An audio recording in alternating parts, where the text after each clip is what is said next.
After 7 generations of slavery at Montpelier, how did the descendants of a former US president's slaves end up controlling the plantation? Hi everyone, Ken here. Today we are peeling back the plantation's facade to uncover one of the most interesting stories ever featured on this channel. Hit that like button to let YouTube know you appreciate historic homes, and let's begin exploring this house.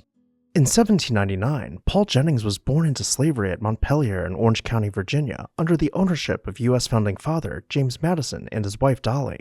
The plantation had originally been founded in 1732 by James Madison's grandfather, Ambrose Madison, who had gained a reputation for brutality, eventually being fatally poisoned by his slaves. As the years went by, the plantation and the enslaved were passed down through the family, with both the house growing in size as well as the number of enslaved offspring reaching over 100. James Madison's father had built Montpelier in 1764, and when James Madison inherited it, he greatly expanded the house, with work being completed in 1800. Not only was the interior enlarged, but the exterior was updated as well by including a 30-foot portico. Additionally, portions of the grounds were landscaped to include large gardens, some of which offered sweeping vista views. The house was updated once again from 1809 to 1912, and as we begin exploring the interior, I'll tell you a little bit more about the family and Paul Jennings. Paul's mother had been born into slavery under the Madisons, though Paul's father had been a white man. If his parents' races had been reversed, he would have been born a free man, but instead he was born enslaved with some privileges that his siblings did not receive. Instead of being forced to farm the tobacco fields, construct buildings, or work as a blacksmith, he would accompany Dolly's son from a previous marriage, Payne Todd. Payne was already an adult at this point and would soon be starting a life of his own, so this chapter of Paul's life only lasted until he was about 10 years old.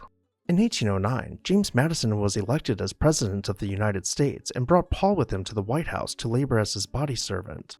During this time, tensions with the British had boiled over. When Paul was 15, the British stormed the Capitol in an event known as the Burning of Washington, in which they set the White House on fire. As the president fled, the enslaved people stayed behind to salvage as many antiques and important documents as possible while flames raged around them. With help from others, Paul was able to save the Lansdowne portrait, a life-size portrait of George Washington. In 1817, when James Madison finished his second term as president, Paul returned to Montpelier with the former first family, with his sole task being to escort James Madison in his travels as his personal valet. He was allowed to court Fanny, an enslaved woman he had fallen in love with on a neighboring plantation, and the two went on to have 5 children. Life seemed to be about as good as it could get for Paul, until James Madison passed away in 1836. At this point, Madison's widow, Dolly, inherited the estate, including Paul and the other slaves. She separated him from his family and promised that when she died, he would be granted his freedom and could reunite with his kids and wife. Paul clung to this hope for years, but life at Montpelier continued to decline. By 1844, Dolly was broke. Unable to afford the plantation, she sold the estate and the enslaved in a package deal and went on to lease Paul to President Polk and pocket Paul's income. During this time, Paul's wife passed away, and he never had a chance to reunite with her.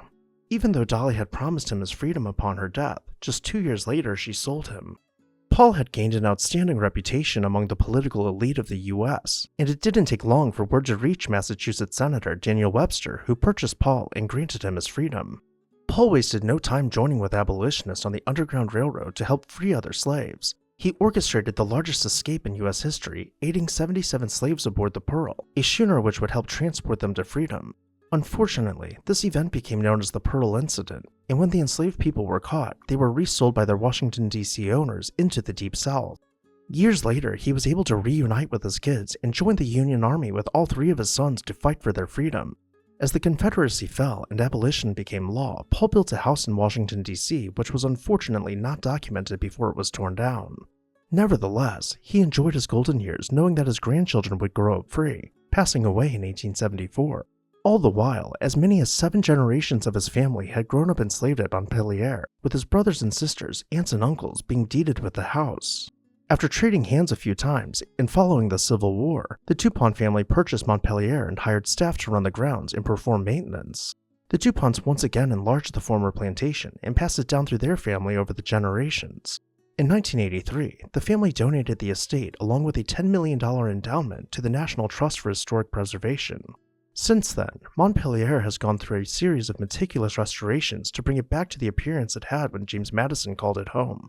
Today, the Montpelier Descendants Committee, made up of the descendants of Madison's slaves, hold a majority of the seats on the board of the Montpelier Foundation, which keeps the former plantation open as a house museum.